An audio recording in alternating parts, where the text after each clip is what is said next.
శ్రీమాత్రే నమః శ్రీగురుభ్యో నమః హరి ఓం. యా దేవీ సర్వభూతేషు శక్తిరూపేణ సంస్థ నమస్తస్యై నమస్తస్యై నమస్తస్యై నమో నమః. మహాలయ అమావాస్య వచ్చే నెల 2వ తేదీ అంటే అక్టోబర్ 2వ తేదీ భాద్రపద బహుళ అమావాస్య. దీన్నే మహాలయ అమావాస్య అని, పితృపక్ష అమావాస్య అని కూడా అంటారు. పల్లెటూళ్ళలో పెద్దల అమావాస్య అని కూడా అంటారు. ఇంతకీ విషయం ఏంటంటే, ఈ మాలయ పక్షాలు ఏమిటి, దీని యొక్క విశేషం ఏమిటి, ఇందులో చేయవలసినటువంటి కార్యక్రమాలు ఏమిటి అనేది ఈ వీడియోలో తెలుసుకుందాం. ముందుగా ఈ వీడియో మీకు నచ్చినట్లయితే లైక్ చేయండి, 10 మందికి షేర్ చేయండి. ఈ విషయం భాద్రపద బహుళ పాడ్యం నుంచి అమావాస్య వరకు ఉండేటటువంటి 15 రోజుల్ని మహాలయ పక్షాలు అని అంటారు.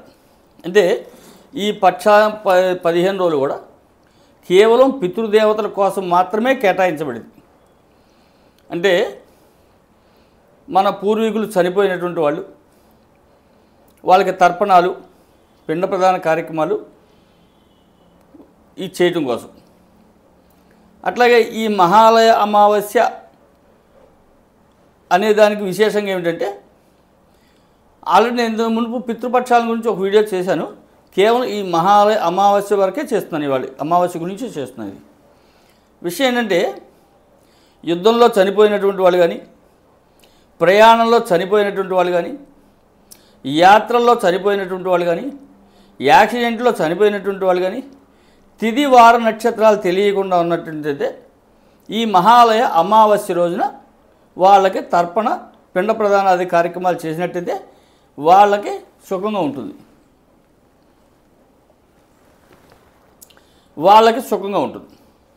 ఈ 15 రోజులు కూడా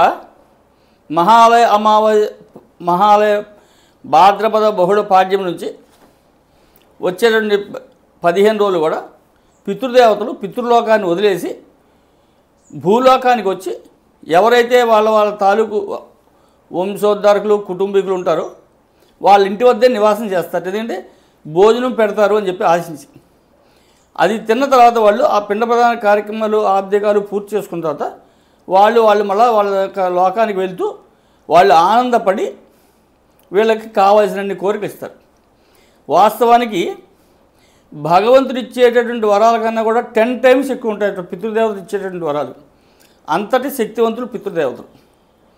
కాబట్టి ఈ మహాలయ అమావాస్య రోజున ఈ మహాలయ పక్షాలు 15 రోజుల్లో తిథి తెలిసి ఉండి అనివార్య కారణాల వల్ల పెట్టలేని వాళ్ళు కూడా అమావాస్య రోజున పెట్టచ్చు.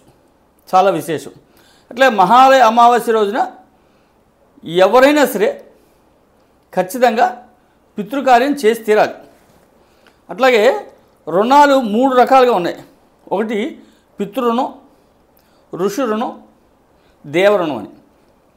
ఇప్పుడు ఋషి రుణం, పితృరుణం గురించి దేవరుణం గురించి అయితే ఇక్కడ నేను చర్చించట్లేదు. ఇది కేవలం పితృ సంబంధమైనటువంటిది కాబట్టి ఈ పితృ ఏమిటి కార్యక్రమాలు, రుణం ఏమిటి అనేది. చనిపోయినటువంటి వాళ్ళకి ప్రతి సంవత్సరం కూడా వాళ్ళ తిథుల్లో కార్యక్రమాలు చేయాలి. అట్లాగే ప్రతి అమావాస్యకి కూడా తర్పణాలు వదలాలి. అది సాధ్యపడినటువంటి వాళ్ళు ఉంటారు కాబట్టి ఈ మహాలయ పక్షాలు ఏర్పడ్డాయి. ఈ మహాలయ పక్షాల్లో కూడా సాధ్యపడిన రోజున మహాలయ పక్ష అమావాస్య రోజున ఉంటుంది. ఈ అమావాస్య చాలా విశేషమైనది. పితృకార్యాలు చేయడానికి పితృకార్యాలు చేసి తీరాలి. దీని గురించి మహాభారతం నుంచి ఒక కథ చెప్పుకుందాం. కర్ణుడు అర్జునుడి చేతిలో చనిపోయిన తర్వాత స్వర్గానికి వెళ్తూ దాహం అయితే ఒక నది కనబడితే అక్కడ దోశలు బట్టి నీళ్ళు తాగిపోతాడు. ఆ నది అంతా కూడా సువర్ణమయమైపోతుంది. కొద్ది దూరం వెళ్ళిన తర్వాత ఒక ఫలవృక్షం కనబడితే పండు తీసుకుందామంటే అది కూడా స్వర్ణమయం అయిపోతుంది. అప్పుడు కర్ణుడు సూర్యనారాయణమూర్తిని ప్రార్థించి, తండ్రి ఏమిటి నాకు ఈ పరిస్థితి అంటే, సూర్యనారాయణమూర్తి చెప్తాడు, నాయన నువ్వు ఏనాడు కూడా దాన ధర్మాలు నిత్యం చేస్తూనే ఉన్నావు, కానీ అన్నదానంగా ఏనాడు చేయలేదు, స్వర్ణదానం చేసావు. అందువల్ల నీకు ఇవాళ ఇదంతా అవుతుంది అని చెప్తే అప్పుడు మళ్ళీ ఆయన భూలోకానికి వచ్చి ఈ 15 రోజులు ఇక్కడ ఉండి అనేక రకాలైనటువంటి దాన ధర్మాలు చేసి తిరిగి స్వర్గానికి వెళ్తాడు. అట్లాగా కర్ణుడు వచ్చినటువంటి 15 రోజులనే భాద్రపద బహుళ పాడ్యం నుంచి అమావాస్య వరకు. కాబట్టి పితృదేవతలకు అందరికీ కూడా ఈ 15 రోజులు ఖచ్చితంగా వాళ్ళ తిథికి తెలిసి ఉంటే కనుక పిండ ప్రదానం తర్పణాలు చేయాలి. ఒకవేళ తెలియని పక్షంలో అమావాస్య రోజున ఖచ్చితంగా చేస్తే కనుక వాళ్ళకి చెందుతుంది. ఇది మహాలయ అమావాస్య యొక్క విశేషం. కాబట్టి ప్రతి వ్యక్తి కూడా వాళ్ళ పూర్వీకులకి, బంధువులకి, గురువులకి, స్నేహితులకి, తెలిసినటువంటి వాళ్ళకి అందరికీ కూడా ఈ మహాలయ అమావాస్య రోజున రేపు అక్టోబర్ 2వ తేదీన పితృకార్యం చేసి తీరవలను. ఇది దీని యొక్క విశేషం. హరి ఓం తత్సత్.